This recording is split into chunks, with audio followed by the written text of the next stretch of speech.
ദൈവനാമം മഹത്വം ഉണ്ടാവട്ടെ. വിശ്വാസപരമായി നമ്മുടെ ക്രിസ്തീയ ജീവിതത്തിന് ഏറ്റവും അനുയോജ്യമായ ഒരു ഘടകമാണ് സ്നേഹം. ഇന്ന് സ്നേഹം ഇല്ലാത്ത അനവധി വിഭാഗങ്ങളുണ്ട്. പാരമ്പര്യ സഭകളും പെന്തക്കോസ്ത് സഭകളും അങ്ങനെ പോകുന്നു. സ്നേഹമില്ലാത്ത പല സഭകളും ആൾക്കൂട്ടങ്ങളാണ്. ആൾക്കൂട്ടങ്ങളിൽ നാം വന്നു പോകുന്നു, അങ്ങനെ പോകുന്നു ആ കൂട്ടങ്ങളിലൂടെ. വിശ്വാസ ജീവിത പരിപാടികൾ. നാം ചർച്ചിൽ ആയാലും വിശ്വാസികൾ തമ്മിലും ഒരു സ്നേഹം വേണം എന്ന് വ്യക്തമായി ബൈബിൾ വചനം ഇവിടെ സംസാരിക്കുന്നു. അതാണ് യോഹന്നാൻ എഴുതിയ സുവിശേഷം അധ്യായം 13 വാക്യം 34 ഇങ്ങനെ പറയുന്നത്: നിങ്ങൾ തമ്മിൽ സ്നേഹിക്കണം എന്ന് പുതിയൊരു കൽപ്പന ഞാൻ നിങ്ങൾക്ക് തരുന്നു.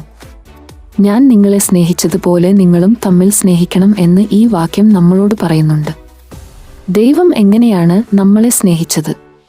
നമ്മെ കഷ്ടതയിൽ തള്ളിക്കളഞ്ഞ ദൈവമല്ല, നമ്മുടെ പ്രയാസത്തിലും നമ്മളെ ചേർത്തു നിർത്തുന്ന ദൈവമത്രേ നമ്മുടെ കൂടെ ഉള്ളത്.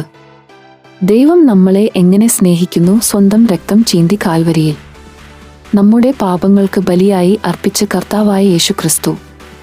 അത്രത്തോളം ദൈവം നമ്മെ സ്നേഹിച്ചു. നാം നമ്മുടെ വിശ്വാസികളെ നാം സ്നേഹിക്കണം, വലിപ്പച്ചെറുപ്പം ഭാവിക്കാതെ. വാക്യം പറയുന്ന പോലെ തമ്മിൽ സ്നേഹിക്കണം എന്ന കൽപ്പനയിലൂടെ ആവട്ടെ നമ്മുടെ ക്രിസ്തീയ ജീവിതം.